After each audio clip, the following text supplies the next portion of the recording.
Beberapa kampus di Indonesia, di negeri kita ini, tiba-tiba ya, menaikkan uang kuliah tetap atau yang biasa disebut dengan UKT. Sontak membuat mahasiswa beberapa kampus itu bereaksi dan berdemonstrasi. Dan yang lucunya tidak ketinggalan kemudian para buzzer ya juga beraksi memainkan isu ini untuk kemudian memojokkan siapa lagi kalau bukan Pak Jokowi ya yang dituduh sebagai biang dan 58% para pendukung itu ya digodain ya siapa suruh Anda pilih ya. Ini saya kira isu yang perlu kita jernihkan di bukan partai politik. Baik teman-teman, selamat datang di channel Bukan Partai Politik. Channel yang tentu tidak di-hire ya, tidak disewa, tidak dibayar, laksana seorang buzzer untuk terlibat di dalam perbincangan atau percakapan di ruang publik. Semata-mata merupakan sebuah panggilan moral untuk ikut serta mencerdaskan kehidupan bangsa. Cie. Iya, mudah-mudahan seperti itu ya, tidak terbelokkan. Baik teman-teman, ini the best time ya, waktu terbaik bagi saya untuk segera turun gunung. Nah, ini turun gunung dari mana ini? Turun gunung artinya mulai masuk. Harusnya sebenarnya saya sedang menahan diri untuk belum saatnya saya masuk ke analisis pada kebijakan publik ya, karena saya menunggu sebenarnya pelantikan Prabowo dan Gibran. Setelah itu akan mengekori kinerja Prabowo dan Gibran, apakah masih layak didukung atau kemudian perlu dikritisi, diberikan catatan dan seterusnya.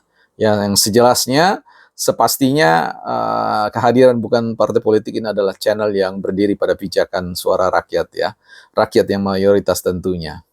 Nah, sebagai bentuk pertanggungjawaban moral ya untuk bisa masuk dalam perbincangan diskursus public policy atau kebijakan publik, maka sekira saya harus sedikit memberikan informasi kepada teman-teman, bahkan kepada teman-teman yang selama ini mempertanyakan kualifikasi ya, eh, apa eh, kesesuaian untuk bidang kepakaran saya untuk bicara soal politik, bicara soal analisis politik, dan tentu bicara soal kebijakan dan manajemen publik. Nah, sedikit informasi saja teman-teman, ya mohon maaf ini kalau nanti terkesan sombong, tidak bermaksud demikian, hanya sekadar informasi. Kalaupun terkesan sombong ya sebut saja ini kesombongan yang rendah hati atau kerendahan hati yang sombong. Ya, ya, kalau sombong is sombong yang tidak ada yang rendah hati. Oke, kita berkelakar soal itu. Nah, teman-teman, saya punya basic 5 gelar kesarjanaan. Satu sarjana S1, 3 gelar master, dan 1 gelar doktor. Jadi gelar doktor dan master saya ada satu linear, yaitu bicara tentang persoalan di bidang manajemen dan kebijakan publik. Jadi ya selama katakanlah hampir 10 tahun ya saya berkecimpung sebelum masuk ke dalam bidang pengajaran di seputar isu-isu kebijakan publik, isu-isu anti korupsi, isu-isu pemerintah daerah dan seterusnya ya, bahkan isu filsafat, teologi dan sastra, akuntansi informasi, manajemen informasi dan seterusnya ya. Baik teman-teman, itu bentuk pertanggungjawaban moral saya. Baik, kita akan mulai mempercakapkan tentang persoalan kebijakan publik yang tentu saya belum melakukannya pada konteks yang jauh lebih kompleks ya, yang lebih rumit ya, karena itu butuh topangan basis data. Sehingga nanti ke depan saya akan membuka sebuah email khusus untuk membuka pasokan informasi dari siapa saja yang mungkin perlu memberikan topangan kepada saya sehingga analisis yang saya lakukan itu bisa dipertanggungjawabkan by data ya, by empiris, sehingga tidak ngalor ngidur atau sekedar mempercakapkan hanya orkestra pilihan diksi-diksi yang bahkan nyaris kita tidak tahu apa ada di kamus atau tidak. Nah, teman-teman, bicara tentang UKT ya, banyak para buzzer-buzzer YouTuber atau saya tidak tahu di TikTok atau di mana yang kemudian menangkap isu ini dan menyalah-nyalahkan ya Jokowi dan pemerintahannya dengan berbagai macam kebijakannya sebagai biang dari kenaikan UKT ini ya. Ini yang menurut saya perlu kita jernihkan ya, karena memang orientasi buzzer itu memang bagaimana dia menggoreng ya, menggoreng sana sini supaya kelihatan lezat ya. tanpa kemudian bertanggung jawab persoalan apakah data itu valid atau tidak. Baik teman-teman, di negeri kita ini ya, saya adalah orang yang punya impian, cita-cita bahwa rakyat ini bisa mendapatkan pendidikan yang gratis ya, seperti di negara-negara lain, seperti di Finlandia, di Jerman, Denmark, dan yang lain-lain di negara-negara maju ya. Tetapi tentu kita akan kembali kepada daya dukung finansial negara atau anggaran pendapatan belanja negara yang sifatnya terbatas dan harus dibagi dengan bidang-bidang yang lain, bidang-bidang pembangunan kehidupan bersama.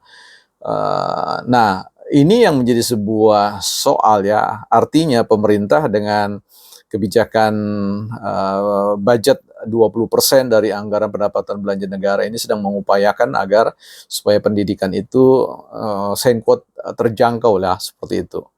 Tapi kita tidak bicara di situ lebih jauh, tapi mau berbicara tentang supaya paham kita duduk persoalannya.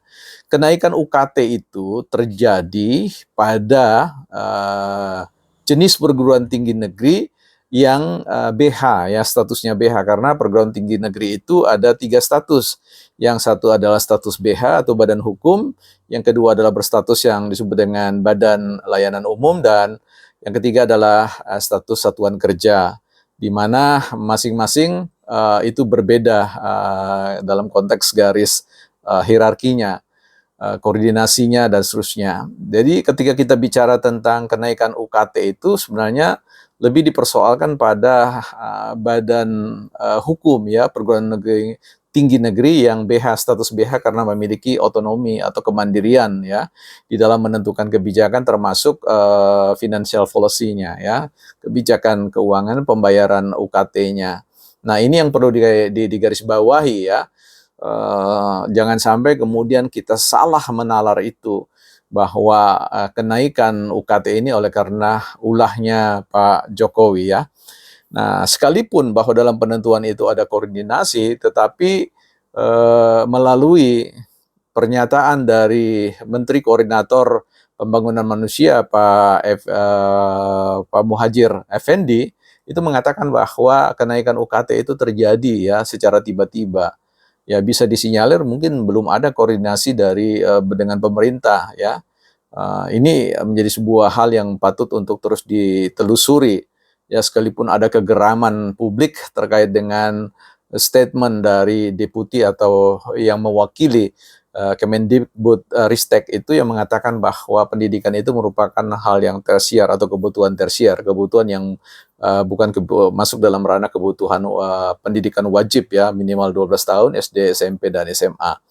Nah, tentu saya perlu bersimpati kepada rakyat bahwa memang pendidikan kita adalah pendidikan, setiap orang punya hak untuk mendapatkan pendidikan setinggi-tinggi mungkin ya, setinggi-tinggi mungkin. Dan kalau bisa kita berharap bahwa itu dibiayai oleh pemerintah ya, someday ya, mudah-mudahan itu tercapai. Paling tidak kita bergerak dalam rangka terus-menerus menjadi negara maju yang siap dengan kemampuan finansialnya untuk mendukung bukan hanya pendidikan gratis, tetapi juga layanan kesehatan gratis. Ini kita akan masuk nanti dalam isu-isu yang krusial seperti itu. Nah, yang perlu diketahui bersama teman-teman ya, ada banyak aspek yang bisa kita bicarakan dengan kebijakan otonomi atau kemandirian badan hukum perguruan tinggi ini, yang tentu tidak semua ya perguruan tinggi negeri itu melakukan kenaikan itu, karena informasinya ada Universitas di UNRI ya, Unsud, dan Jenderal Sudirman bersama dengan USU Medan ya, yang lain-lainnya saya belum dengar ya. Nah, yang perlu dipahami bersama adalah bahwa kebijakan UKT itu kan memiliki 8 kategori ya, dari skala 0. Ada UKT 0 yang di mana mahasiswa yang ada di dalamnya itu mendapatkan backupan bidik misi atau beasiswa bidik misi, yang artinya dia tidak membayar. Nah, ada yang UKT jenis 1, kategori 1, kategori 2, 3, 4 sampai kategori 8 yang tingkat tingkat pembayarannya berbeda-beda ya, dari UKT 1 500.000 per semester, kemudian ada yang 2 juta sekian, kemudian 5 juta sekian, ada 10 juta, ada 20 juta, dan sampai 30 juta. Dan itu semua dikategorikan berdasarkan tingkat pendapatan orang tua atau status ekonomi orang tua. Nah, ini yang menjadi sebuah kebijakan yang menarik untuk diperhatikan. Dan poin yang paling strategis di situ adalah ini bukan bicara tentang bagaimana menyelaraskan besaran biaya kuliah dengan pendapatan orang tua, tetapi misinya adalah misi yang namanya subsidi silang, ya, di mana orang tua yang mampu itu dengan sendirinya menyubsidi, ya. Kalau rata-rata diambil rata-rata yang diambil dari biaya jenis UKT, ya, entah ke-7, entah ke-8, ya, dan seterusnya, ya. Maksud saya 6, 7, 8 dan seterusnya. Dengan polarisasi yang berbeda. Jadi di sini sebenarnya tidak ada sama sekali indikasi bahwa ini salahnya pemerintah, salahnya Jokowi. Ini bentuk sebuah situasi di mana ya memang kategori perguruan tinggi negeri yang basisnya adalah BH, badan hukumnya dengan kemandirian otonominya, ini yang kemudian mesti dipertanyakan, ya, diusut, ditanyakan mengapa kemudian ada kebijakan kenaikan yang bahkan tidak dalam konteks adanya konsultasi bersama dengan seluruh stakeholder yang ada. Nah, ini perlu ditelusuri. Mengapa kemudian harus ada kenaikan yang signifikan? Ya, apakah karena memang ada kebutuhan yang tidak bisa di-cover selama ini? Karena ya kita tahu sendiri bahwa sifatnya support sistem finansial dari pemerintah itu kan ada batasannya dan pada aspek-aspek tertentu saja dalam penyelenggaraan pendidikan tinggi di Indonesia. Nah, karena itu sekali lagi saya kira Pak Muhadjir Effendi selaku Menko Pembangunan Manusia dan Kebudayaan telah menyampaikan itu bahwa itu dilakukan oleh internal oleh Badan Hukum Perguruan Tinggi Negeri, ya, yang menaikkan uang UKT, ya. Tetapi secara prinsip saya kira kita semua ada pada pijakan mahasiswa, ya, bagaimana masyarakat Indonesia perlu mendapatkan pendidikan yang terbaik, ya, semurah mungkin atau bahkan sampai pada level gratis. Mungkinkah itu? Ya, harapannya, ya, selalu ada harapan untuk bisa menerima layanan publik yang terbaik, ya, atau disebut dengan layanan publik prima, bukan partai politik.